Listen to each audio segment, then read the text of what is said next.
यह हरतालिका व्रत कथा शिवजी ने ही मां पार्वती को सुनाई थी। शिव भगवान ने इस कथा में मां पार्वती को उनका पिछला जन्म याद दिलाया था। इस कहानी को विस्तार से जानते हैं। हे गौरा, पिछले जन्म में तुमने मुझे पाने के लिए बहुत छोटी उम्र में कठोर तप और घोर तपस्या की थी।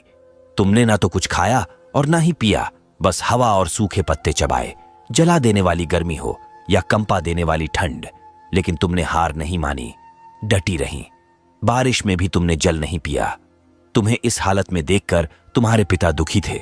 उनको दुखी देखकर नारद मुनि आए और कहा कि मैं भगवान विष्णु के भेजने पर यहां आया हूं। वह आपकी कन्या से विवाह करना चाहते हैं।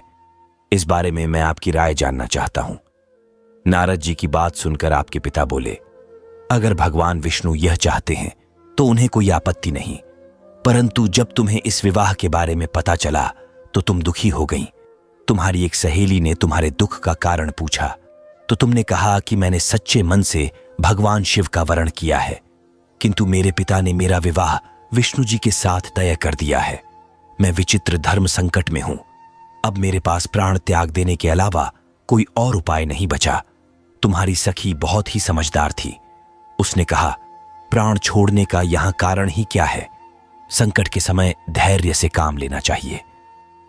नारी के जीवन की सार्थकता इसी में है कि जिसे मन से पति रूप में एक बार वरण कर लिया, जीवन पर्यंत उसी से निर्वाह करें। मैं तुम्हें घनघोर वन में ले चलती हूं, जो साधना स्थल भी है और जहां तुम्हारे पिता तुम्हें खोज भी नहीं पाएंगे। मुझे पूर्ण विश्वास है कि ईश्वर अवश्य ही तुम्हारी सहायता करेंगे। तुमने ऐसा ही किया। तुम्हारे पिता तुम्हें घर में न पाकर बड़े चिंतित और दुखी हुए। इधर तुम्हारी खोज होती रही, उधर तुम अपनी सहेली के साथ नदी के तट पर एक गुफा में मेरी आराधना में लीन रहने लगी।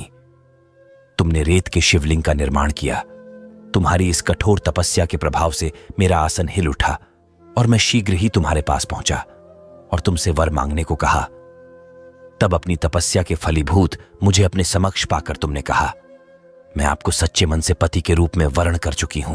यदि आप सचमुच मेरी तपस्या से प्रसन्न होकर यहां पधारे हैं तो मुझे अपनी अर्धांगिनी के रूप में स्वीकार कर लीजिए। तब तथास्तु कहकर मैं कैलाश पर्वत पर लौट गया। उसी समय गिरिराज अपने बंधु बांधवों के साथ तुम्हें खोजते हुए वहां पहुंचे। तुमने सारा वृतांत बताया और कहा कि मैं घर तभी जाऊंगी अगर आप महादेव से मेरा विवाह करेंगे। तुम्हारे पिता मान गए और उन्होंने हमारा विवाह करवाया। इस व्रत का महत्व यह है कि मैं इस व्रत को पूर्ण निष्ठा से करने वाली प्रत्येक स्त्री को मनवांछित फल देता हूं। इस पूरे प्रकरण में तुम्हारी सखी ने तुम्हारा हरण किया था, इसलिए इस व्रत का नाम हरतालिका व्रत हो गया। इस व्रत से जुड़ी एक मान्यता यह है कि इस व्रत को करने वाली स्त्रियां पार्वती जी के समान ही सुखपूर्वक पतिर्मण करके शिवलोक को जाती हैं। सौभाग्यवती स्त्रियां अपने सुहाग को अखंड बनाए रखने और अविवाहित युवतियां मन मुताबिक वर पाने के लिए हरितालिका तीज का व्रत करती हैं। इस दिन व्रत करने वाली स्त्रियां सूर्योदय से पूर्व ही उठ जाती हैं और नहाकर पूरा श्रृंगार करती हैं। पूजन के लिए केले के पत्तों से मंडप बनाकर गौरी शंकर की प्रतिमा स्थापित की जाती है। इसके साथ पार्वती जी को सुहाग का सारा सामान चढ़ाया जाता है। रात में भजन कीर्तन करते हुए जागरण कर 3 बार आरती की जाती है और शिव पार्वती विवाह की कथा सुनी जाती है। इस व्रत के व्रती को शयन का निषेध है, इसके लिए उसे रात्रि में भजन कीर्तन के साथ रात्रि जागरण करना पड़ता है। प्रातःकाल स्नान करने के पश्चात श्रद्धा एवं भक्ति पूर्वक किसी सुपात्र सुहागिन महिला को श्रृंगार सामग्री, वस्त्र, खाद्य सामग्री, फल, मिष्ठान्न एवं यथाशक्ति आभूषण का दान करना चाहिए।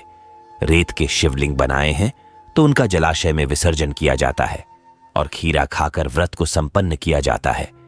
दोस्तों, अगर कहानी पसंद आई है तो वीडियो को लाइक करें, शेयर करें। चैनल पर नए हैं तो चैनल को जरूर सब्सक्राइब करें। धन्यवाद। आपका दिन शुभ हो।